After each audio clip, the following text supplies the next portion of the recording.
Bagi sebagian orang, tikus dianggap sebagai hama dan hewan kotor yang perlu dimusnahkan. Namun, jangan salah, ternyata ada beberapa jenis tikus yang bisa menghasilkan pundi-pundi rupiah serta menjadi hewan ternak untuk digeluti sebagai hobi atau profesi. Pemirsa Ruang Budidaya Hewan, kita kembali hadir menemani Anda. Selama 30 menit ke depan, kali ini akan mengulas tentang ternak tikus putih yang bisa menjadi wawasan Anda.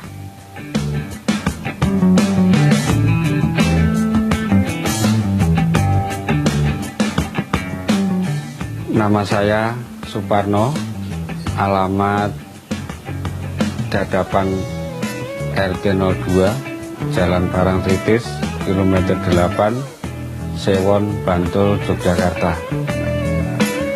Ya, kenapa saya tertarik pelihara tikus? Itu sebetulnya saya ketemu tikus itu tidak sengaja. Karena pas waktu itu ada mahasiswa ternak tikus. Nah, kebetulan dia sudah lulus. Itu mahasiswa farmasi, sudah lulus. Dia langsung dapat kerjaan. Tidak bisa langsung terima kerjaan karena dia masih pelihara tikus. Selama ini ya alhamdulillah sudah berjalan 15 tahun dengan suka duka yang sudah saya alami, banyak dukanya, banyak sukanya. Jadi sudah bertahan sampai sekarang, alhamdulillah bisa menghidupi keluarga.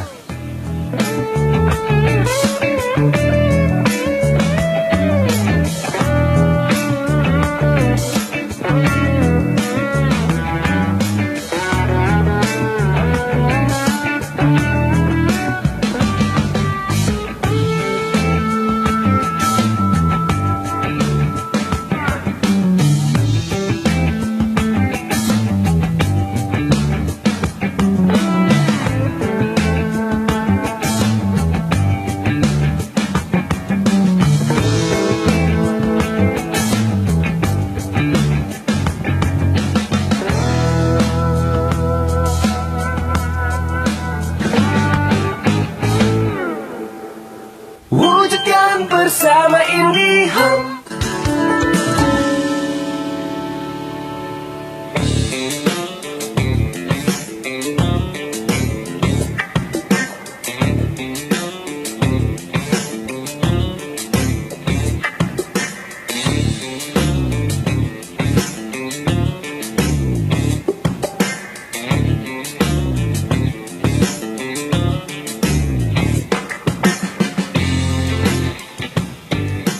Tikus putih atau mencit berasal dari negeri Sakura, Jepang. Keberadaannya saat ini begitu dicari oleh kalangan akademisi, terutama mahasiswa dan peneliti. Selain itu juga dicari oleh pemilik binatang reptil untuk dijadikan makanan pokok untuk ular, biawak, dan binatang reptil lainnya. Belakangan ini, permintaan pasar terhadap tikus putih makin meroket, padahal peternak tikus putih sangat jarang ditemukan. Beternak tikus putih sebetulnya tidaklah terlalu sulit. Masa reproduksi hewan ini tergolong sangat singkat, namun perawatannya harus serba diperhatikan.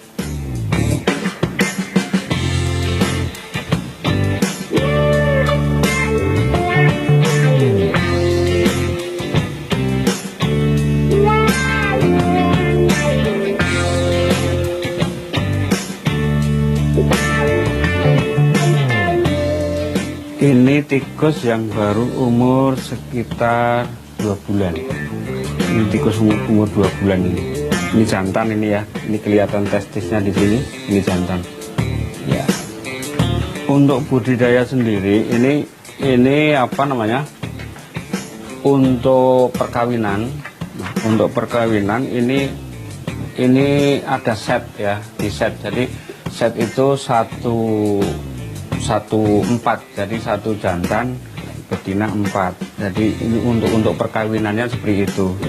Misalnya ini ada satu set ya, satu set jantan 1 betina 4. Kita lihat tiap 2 minggu sekali, kita rolling, kita lihat ada yang hamil atau belum. Kalau udah ada yang hamil, nanti yang hamil kita pindah, kita pindah ke box yang sana. Ini ditaruh ke satu bak ini sampai melahirkan. Setelah melahirkan nanti untuk sapi anaknya ini setelah umur 1 bulan. Setelah umur 1 bulan nanti induknya diambil. Induknya diambil, nanti jangan langsung dikawinkan, tapi digemukkan dulu. Digemukkan dulu paling nggak 10 hari lah, dikasih makan biar gemuk 10 hari.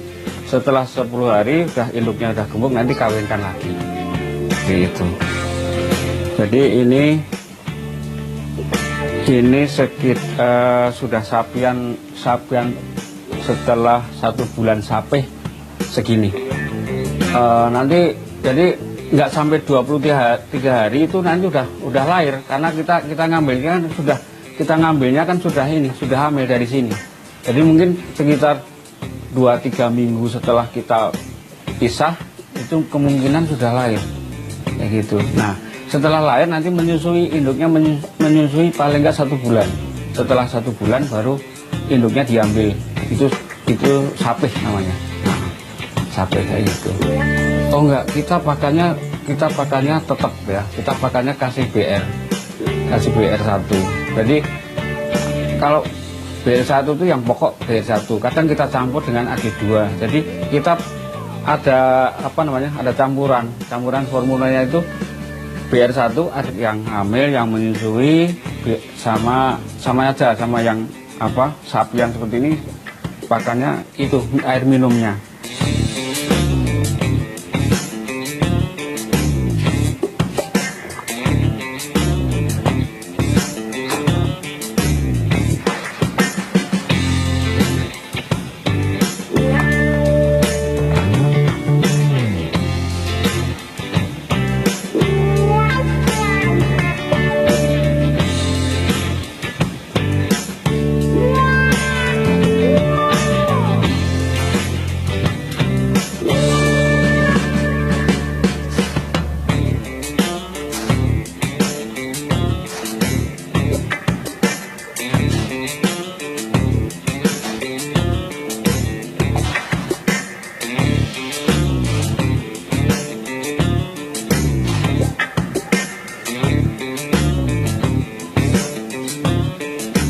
Nah, ini biasa saya kasih pakan itu pagi sama sore. Di pagi sama sore. Nah, sambil ngecek minumnya, jangan sampai habis. Karena tikus itu kalau nggak tahan sama haus, karena pakannya itu banyak banyak kandungan asinnya, biar enggak dehidrasi. Karena nanti kalau air minumnya itu sampai kekurangan, itu bisa menimbulkan kematian.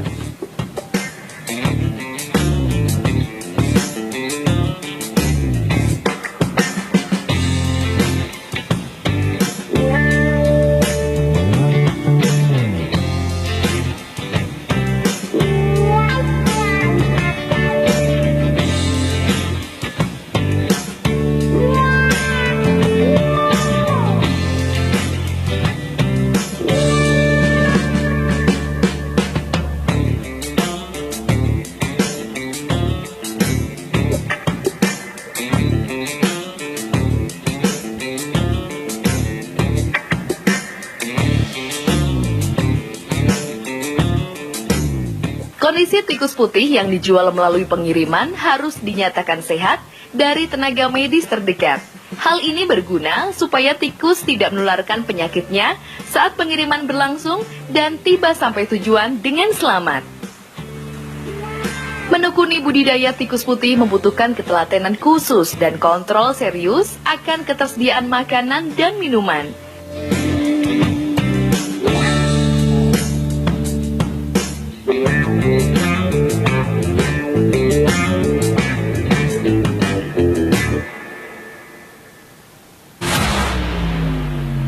Wujudkan bersama IndiHome.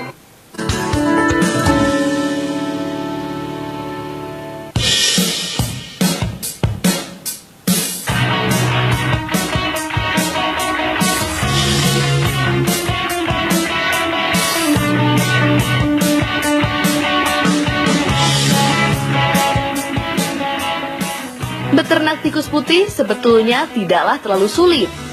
Masa reproduksi hewan ini tergolong sangat singkat, namun perawatannya harus serba diperhatikan. Di antaranya, kandang harus bersih dan kering, tidak boleh terlalu bising, serta pakan yang terjamin. Pangsa pasar tikus putih sudah pasti akan selalu rutin membeli, karena itu sudah jadi kebutuhan mereka. Hampir semua laboratorium perusahaan farmasi, jamu atau berbagai universitas selalu melakukan suplai tikus putih untuk keperluan percobaan mereka.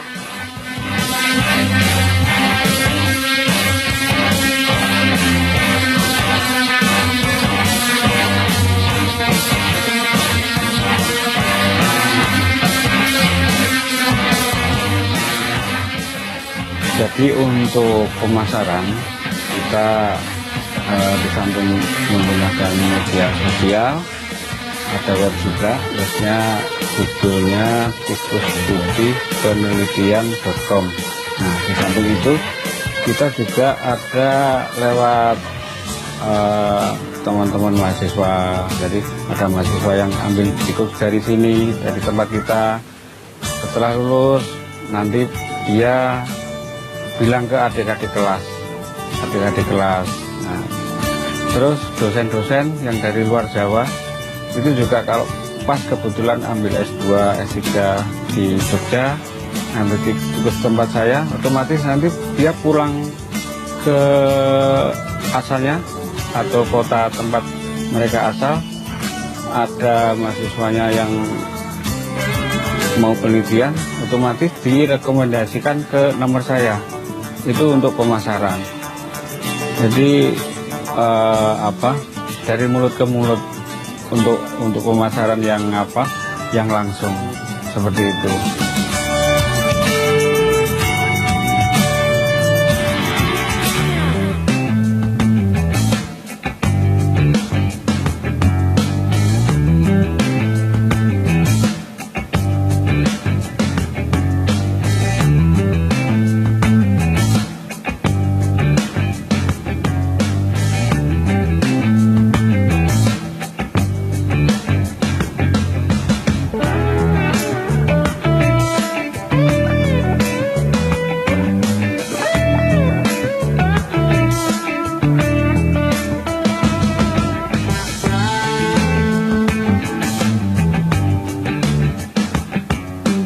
Kondisi tikus putih yang dijual melalui pengiriman harus dinyatakan sehat dari tenaga medis terdekat. Hal ini berguna supaya tikus tidak menularkan penyakitnya saat pengiriman berlangsung dan tiba sampai tujuan dengan selamat. Menekuni budidaya tikus putih membutuhkan ketelatenan khusus dan kontrol serius akan ketersediaan makanan dan minuman.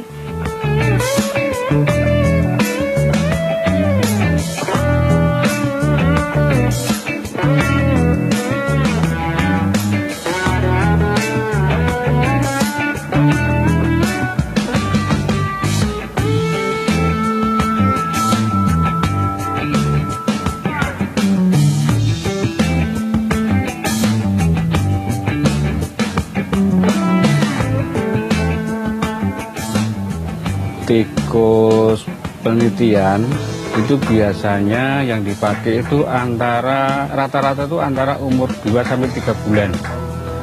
Nah, 2-3 bulan itu beratnya rata-rata antara 150 sampai 200 gram.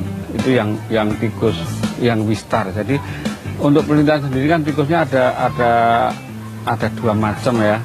Ada ratus yang tikus yang gede, ada yang mencit. Kalau mencit itu yang kecil.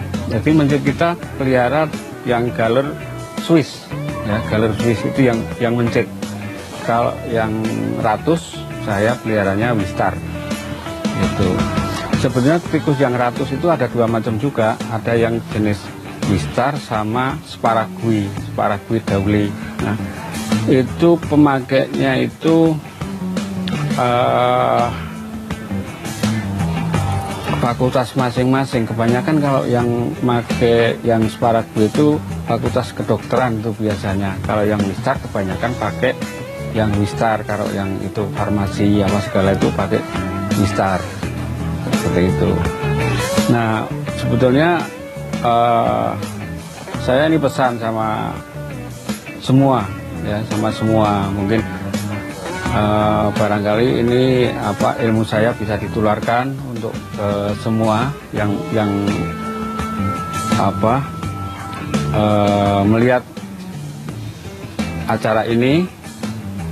Itu usaha apapun itu kita harus total, ya, total. Dari total itu kita harus benar-benar fokus menjalani. Jadi nggak setengah-setengah, biar hasilnya juga memuaskan. Pengalaman saya ini bisa untuk contoh, karena saya pelihara tikus itu sudah 15 tahun. Dari tahun 2004 sampai sekarang, itu hasilnya bisa saya rasakan. Anak saya 5. Alhamdulillah, yang nomor 1 sudah lulus sarjana. Itu dari tikus. Yang nomor 2, nomor 3, nomor 4, nomor 5 sekolah semua. Jadi tikus bagi saya memang alhamdulillah berkah. Jadi sampai sekarang masih saya tekuni, karena ini mungkin Allah yang menunjukkan hasil saya, usaha saya dari ini, rezeki saya di sini. Itu saya bertahan sampai sekarang, 15 tahun saya jalani. Itu dasar saya atau semangat saya itu karena pertama kali saya ternak tikus itu ada yang mencemooh, Mas. Ada yang mencemooh, ada yang menghina, ada yang mengolok-olok. Jadi kok merasa saya itu tertantang untuk mewujudkan kalau usaha tikus itu bisa untuk menghidupi keluarga. Itu yang paling pokok di situ. Jadi semakin saya dicemooh, semakin saya diolok-olok. Nah, untuk pribadi saya ini malah timbul semangat untuk menunjukkan kalau saya itu bisa hidup, bisa menghidupi keluarga dengan tikus.